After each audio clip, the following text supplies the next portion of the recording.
polyèdre régulier et semi-régulier. On va commencer par définir un certain nombre de choses, dont la convexité. On dit qu'un objet est convexe si, quand on relie deux points de l'objet, on a un segment qui reste à l'intérieur de l'objet. Alors tout de suite sur un exemple, qu'est-ce que ça donne? Bien, ici j'ai un prisme qui est convexe, vous pouvez prendre n'importe quelle paire de deux points, si vous reliez par un segment, le segment reste à l'intérieur. Tandis que ce polyèdre étoilé, vous voyez qu'il a des trous, en fait. Par exemple, si je relie ces deux sommets, j'ai un segment qui sort de mon polyèdre. On va devoir définir aussi ce que sont le degré d'un sommet et la configuration d'un sommet. Alors, le degré d'un sommet, ça va être le nombre d'arêtes qui ont ce sommet pour extrémité. Je reprends mon prisme de tout à l'heure, j'étudie ce sommet, je vois que j'ai 3 arêtes, 1, 2, 3, qui arrivent à ce sommet, donc simplement ce sommet de degré 3.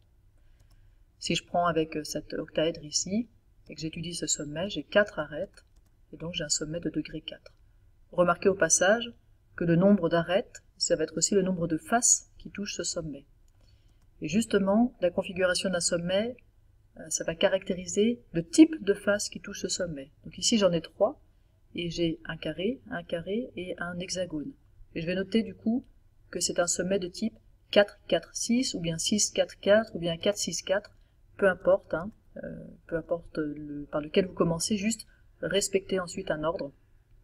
Mais quand on est à 3 faces, ça n'a pas d'importance. Et puis ici, pour ce sommet, j'ai une face triangulaire, triangulaire, triangulaire, triangulaire, donc je suis de type 3, de configuration 3, 3, 3. Maintenant qu'on a ces définitions, on peut définir ce que sont les polyèdres réguliers. Alors, les polyèdres réguliers, ils vont devoir satisfaire à deux conditions. D'une part, que toutes leurs faces soient constituées d'un même polygone régulier, et d'autre part, que tous les sommets aient le même degré. Si je prends le cube, qui est le polyèdre régulier que vous connaissez sans doute le mieux, eh bien effectivement, toutes ces faces sont des carrés, donc toutes ces faces sont constituées d'un même polygone régulier, et si je prends n'importe lequel de ces sommets, ils sont tous de degré 3. Alors il se trouve qu'il n'existe que 5 polyèdres réguliers convexes. Vous les voyez tous apparaître ici. On a le tétraèdre, alors tétra comme 4 et èdre comme face. Le tétraèdre, c'est une figure qui a 4 faces. Le cube a 6 faces, on peut l'appeler aussi d'ailleurs hexaèdre. L'octaèdre est ensuite un autre polyèdre régulier convexe, il a 8 faces, il est composé uniquement de triangles équilatéraux, et vous pouvez regarder que chacun de ces sommets est pour degré 4. Faites le même genre de travail avec le dodécaèdre, qui est constitué entièrement de pentagones, il a 12 faces, et chacun de ces sommets est de degré 3, et enfin, on a l'icosaèdre, constitué de triangles équilatéraux, et icosaèdre, ça veut dire 20 faces. Alors attention, il existe plein d'autres polygones réguliers, mais simplement ils ne seront pas convexes.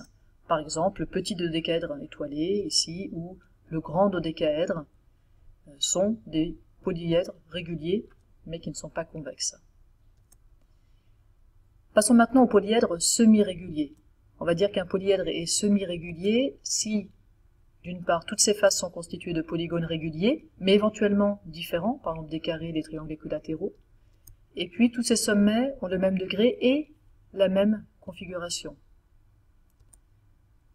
Alors le tétraèdre tronqué, c'est un exemple de polyèdre semi-régulier. D'abord, pourquoi on parle de tétraèdre tronqué?